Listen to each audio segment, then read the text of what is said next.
Alors bonjour à tous et bienvenue dans cette nouvelle vidéo. Donc aujourd'hui nous allons parler de la résistance au changement du zèbre. Alors il faut dire que effectivement il y a énormément de personnes qui sont résistantes au changement, particulièrement les personnes dites neurotypiques. Donc c'est-à-dire que la plupart des personnes effectivement ne vont pas être positifs face au changement parce que ça leur fait peur. Ils ont peur effectivement des conséquences la plupart du temps. Le zèbre ne fait pas exception. Le zèbre effectivement, généralement quand on lui apprend sa douance, quand il a un diagnostic, généralement il a tendance à éviter ce diagnostic, à éviter de remettre en question toute sa vie parce que c'est un travail qui est immense et justement on ne sait pas trop bien vers quoi on va déboucher.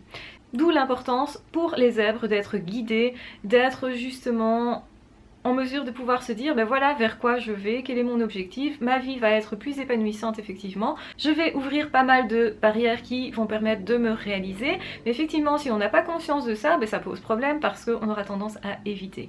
Et vous le savez bien, le zèbre est particulièrement doué pour imaginer beaucoup de scénarios catastrophes. Il va se dire ok mais si je mets à mal tout ce que j'ai connu jusqu'à présent, comment est-ce que je vais pouvoir construire ma vie, comment est-ce que je vais être heureux, c'est déjà pas facile actuellement, certainement parce que j'ai des problèmes éventuellement relationnels ou au travail ou de couple ou que sais-je, en fait un petit peu du mal à trouver ma place un peu partout. Et donc quand on me dit ok vous êtes comme ça, bien c'est bien parce que ça me donne une définition, encore faut-il comprendre vraiment ce que ça signifie, qu'il y a vraiment tout un fonctionnement, que c'est vraiment toute une personnalité, une façon de penser, de fonctionner, d'être face au monde.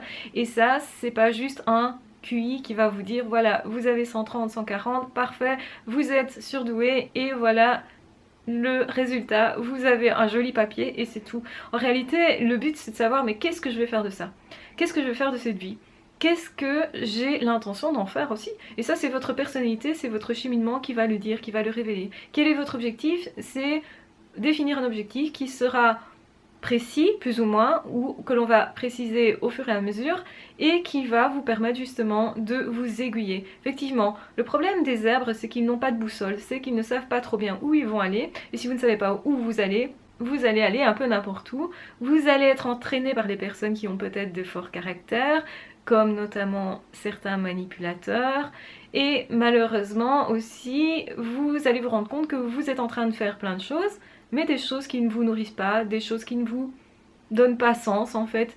Vous avez du mal à trouver un sens dans la vie et tout le monde vous dit mais c'est normal, ne réfléchis pas trop, faut pas y réfléchir, faut pas y penser. Et donc du coup vous risquez effectivement de passer à côté de votre épanouissement, de vous sentir en malheur, de pas comprendre pourquoi, de vous trouver bizarre comme ça et de chercher dans la maladie mentale en réalité. Ce qu'il faut bien comprendre c'est que c'est tout à fait normal d'être résistant au changement, que face à de nouvelles choses, on est forcément angoissé, on ne les connaît pas. Ce qu'il faut faire pour pouvoir changer, c'est changer au fur et à mesure, par petites touches, par petits défis, on va dire comme ça. Donc des défis que vous allez vous mettre vous, pas des défis que les autres vont vous imposer, parce que si ce sont les autres qui vous les imposent, eh bien, à nouveau, vers quoi allez-vous ? Quel est votre objectif? Se dépasser c'est très bien, mais se dépasser pour faire n'importe quoi, je vois pas l'intérêt. C'est pas parce que le voisin va sauter à l'élastique que pour vous ça va avoir du sens de sauter à l'élastique. Pourriez-vous dire ok je vais me dépasser? Ben oui, vous allez vous dépasser et peut-être qu'après vous n'aurez plus peur de ça effectivement, vous aurez vécu une expérience qui peut être chouette, mais est-ce que fondamentalement ça a un sens pour vous? Pourquoi l'avez-vous fait tout simplement? Et ça c'est un petit peu le problème du zèbre, c'est si vous savez pourquoi vous poursuivez un objectif, si vous savez que c'est pour votre bien-être, si vous savez que c'est pour réaliser tel ou tel objectif, rêve, pour justement partager avec des autres, etc.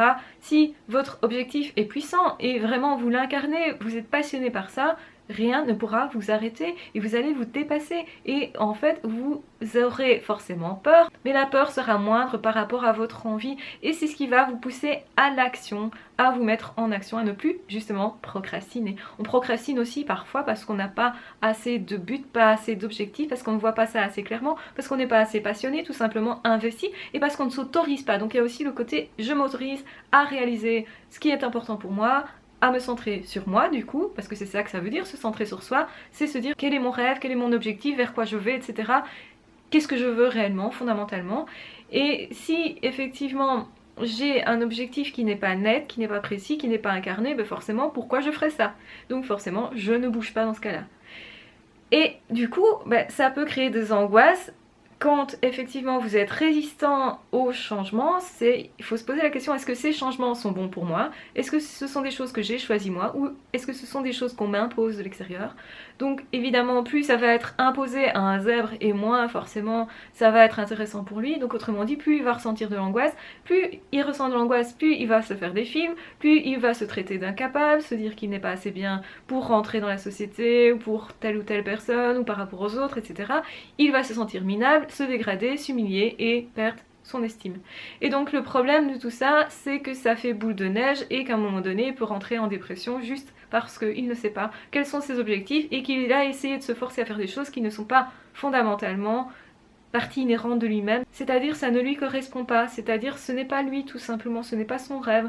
Et c'est vraiment là qu'est le problème. Ne faites pas des choses qui ne vous correspondent pas, faites les choses quand ça vous correspond. Ça ne veut pas dire que le saut à l'élastique vous ne le ferez pas un jour, ça veut dire que peut-être quand vous le ferez, ça aura un sens à ce moment-là et que donc vous allez vous dépasser parce qu'il y a un sens derrière et que la peur elle va diminuer, en tout cas disparaître au fur et à mesure des expériences.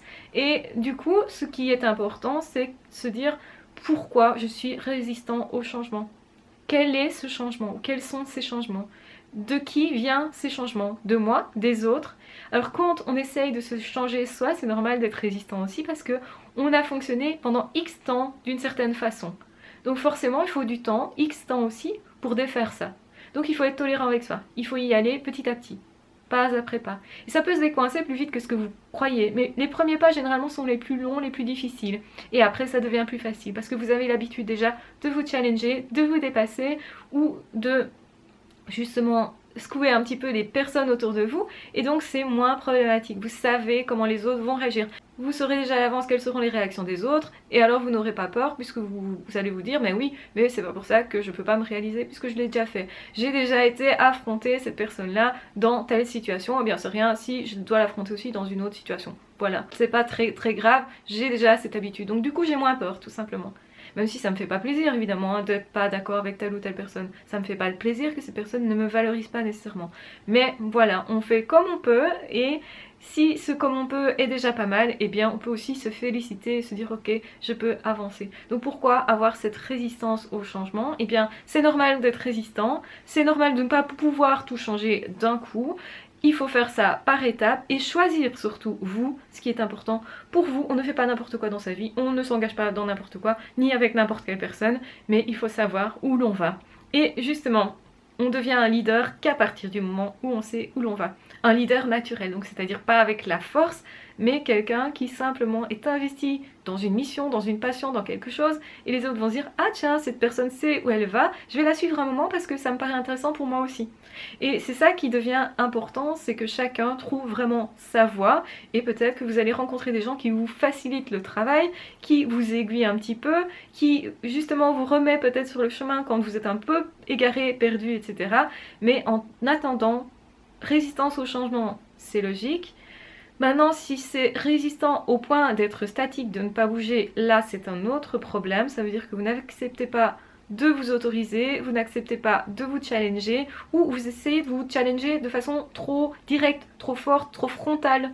Donc c'est comme quand on est phobique de quelque chose, si on s'y confronte vraiment, et bien trop vite, et bien forcément ça ne va pas le faire. Vous allez avoir peur et vous allez vous renfermer et vous allez être encore plus résistant au changement. Donc effectivement c'est important de savoir comment je résiste au changement. Est-ce que je résiste beaucoup? Est-ce que j'ai tendance à me challenger? Est-ce que j'ai tendance quand même plutôt à essayer de me dépasser? Est-ce que c'est intéressant pour moi de le faire ou pas? Où j'en suis dans ma vie?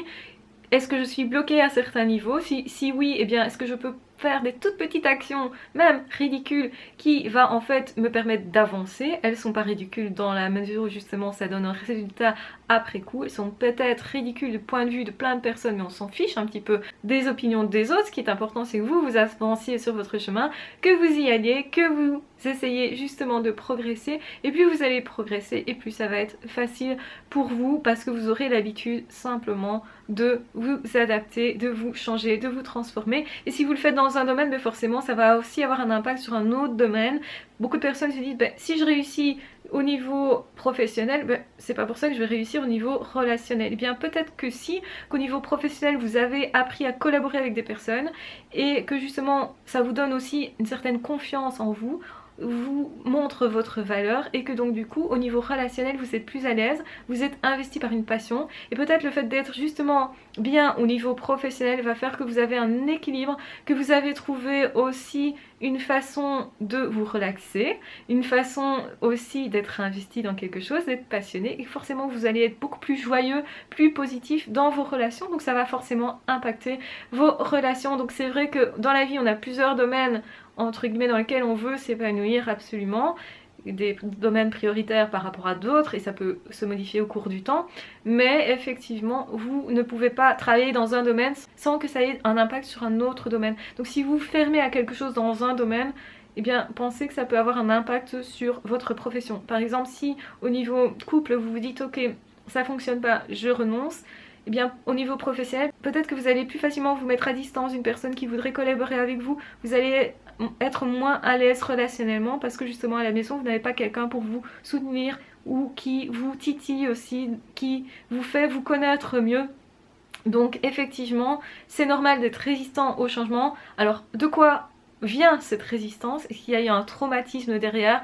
Est-ce qu'il y a une histoire particulière derrière? Dans quel cas peut-être il faut aller voir un thérapeute, quelqu'un en tout cas qui va travailler avec vous sur ce que vous avez vécu pour pouvoir décoincer les choses, avancer, vous autoriser, vous faire aussi réfléchir différemment. C'est ça qui va vous permettre de voir les choses différemment et le fait de changer, de modifier votre regard va faire en sorte que vous allez aussi modifier votre regard sur l'avenir et sur les possibles. Et donc vous allez plus tenter de choses si vous pensez que c'est possible forcément. Voilà, j'espère que cette vidéo vous sera utile. J'espère en tout cas que vous allez bien. Surtout n'hésitez pas à partager cette vidéo si vous pensez qu'elle peut être utile à quelqu'un. N'hésitez pas à vous abonner à la chaîne, à disliker éventuellement ou à liker. Et de toute façon on se retrouve très vite dans d'autres vidéos ou dans d'autres podcasts. Prenez bien soin de vous. À ciao, bye bye.